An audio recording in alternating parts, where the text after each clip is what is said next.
Welcome to the Manager Lab, where we delve into the increasingly dynamic world of talent management.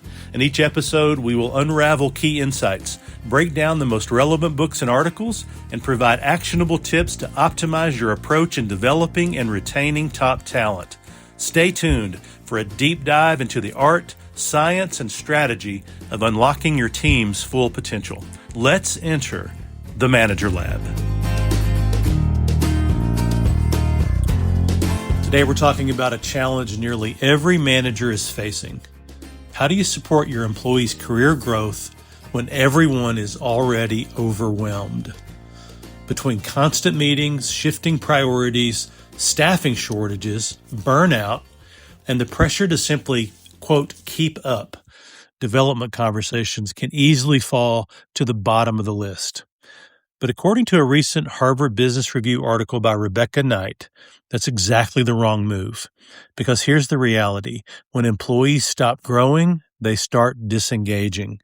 And when people feel stuck, unseen, or uncertain about their future, motivation drops, retention suffers, and performance eventually follows. Is there any good news? Well, supporting career growth doesn't always require huge programs, expensive training budgets, or even hours of coaching every week. Sometimes the most impactful thing a manager can do is create clarity, opportunity, and belief. Today, we'll unpack several key takeaways from the article and talk about practical ways that you as a manager can help your people grow, even during stressful and demanding seasons. The first key takeaway is this. Career development doesn't have to be overwhelming to be meaningful. One of the biggest myths managers believe is this: I don't have enough time to develop my people. But growth often happens in very small, consistent moments. A quick conversation after a meeting, an encouraging observation, a stretch assignment, an introduction to another leader, or a thoughtful question like, what skills do you want to build this year? Rebecca Knight, in her article, emphasizes that employees don't necessarily expect their managers to map out their entire career path, but what they do expect is evidence that someone cares about their future. One of the Gallup Q12, I feel like someone cares about me at work. That matters enormously because in high-pressure environments, employees can begin to feel like production machines instead of human beings with aspirations. Managers who pause long enough to ask about your growth send a powerful message. You matter beyond your output. And honestly, that kind of leadership creates a lot of loyalty. So here's the actionable tip. Start incorporating, quote, micro-development conversations into your regular one-on-ones. You don't need an hour-long career planning session every month. Instead, try asking one development-focused question each meeting. Here's some examples.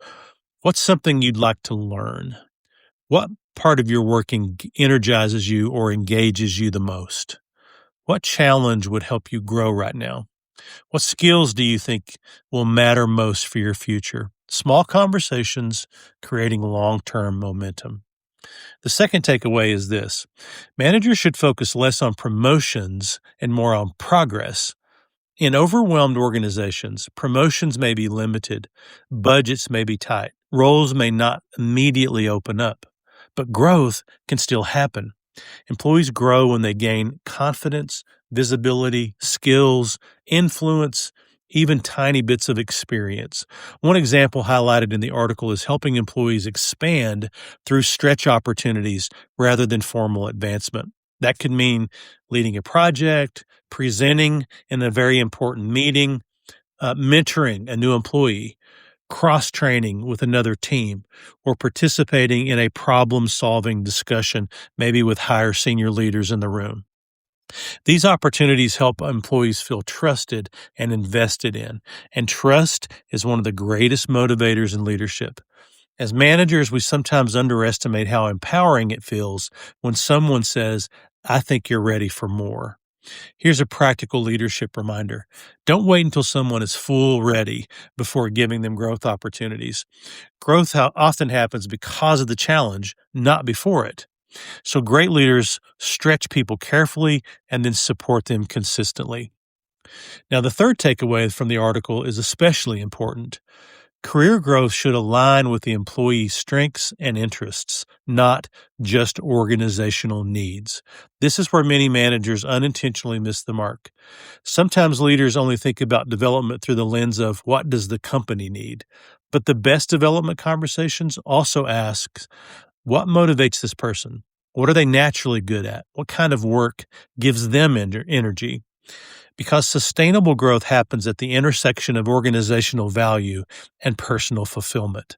So one example is one employee may want leadership experience, another may want deeper technical expertise, while another may want more creativity or collaboration. Not everyone wants the same path, in other words, and great managers recognize that career growth is very personal. Rebecca Knight points out that employees feel more engaged when managers help connect day-to-day work with long-term aspirations. That connection creates purpose, and purpose is one of the strongest antidotes to burnout. Another powerful point from the article is this.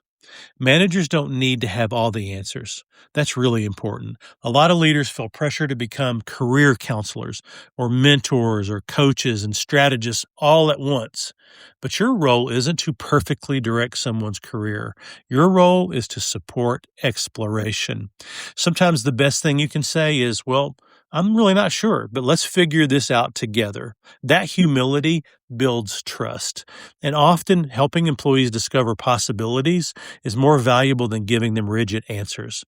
Managers can also connect employees to mentors, to peers, training resources, or other leaders in other departments.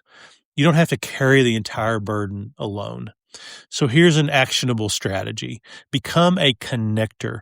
If someone wants to improve, like say communication skills, introduce them to a very strong presenter. If they're curious about leadership, connect them with another manager who has up-and-coming leadership capability. If they want a broader business exposure, invite them into cross-functional conversations. Sometimes one connection changes someone's entire trajectory. Finally, the article reminds us that development is not separate from retention. It is retention. People stay where they feel seen, they stay where they feel challenged, and they stay where they feel hopeful about their future. Especially during overwhelming seasons, employees are constantly asking themselves, am I growing here? Does anyone care about me or my future? Is this helping me become better? And managers have enormous influence over those answers. You may not control compensation. You may not control organizational restructuring. You may not control every opportunity, but you absolutely control whether your people feel encouraged, developed, and believed in. And never underestimate the impact of belief. Many employees achieve more simply because someone saw potential in them before they saw it in themselves. And that someone might be you. So as we close, there are 4 simple reminders from the article. First, development happens in small moments, not just formal programs. Second, focus on progress and stretch opportunities, not only promotions. Third, align growth opportunities with individual strengths and interests. And fourth, your encouragement and investment matter more than you ever realize. So in overwhelming times, employees don't need perfect managers. They need present managers who notice them, challenge them, support them, and remind them that they still have a future worth growing towards. Because leadership isn't just about driving results. It's about developing people. And when people grow, organizations grow too. Well, thanks for listening. And until next time we meet in the Manager Lab, do good work.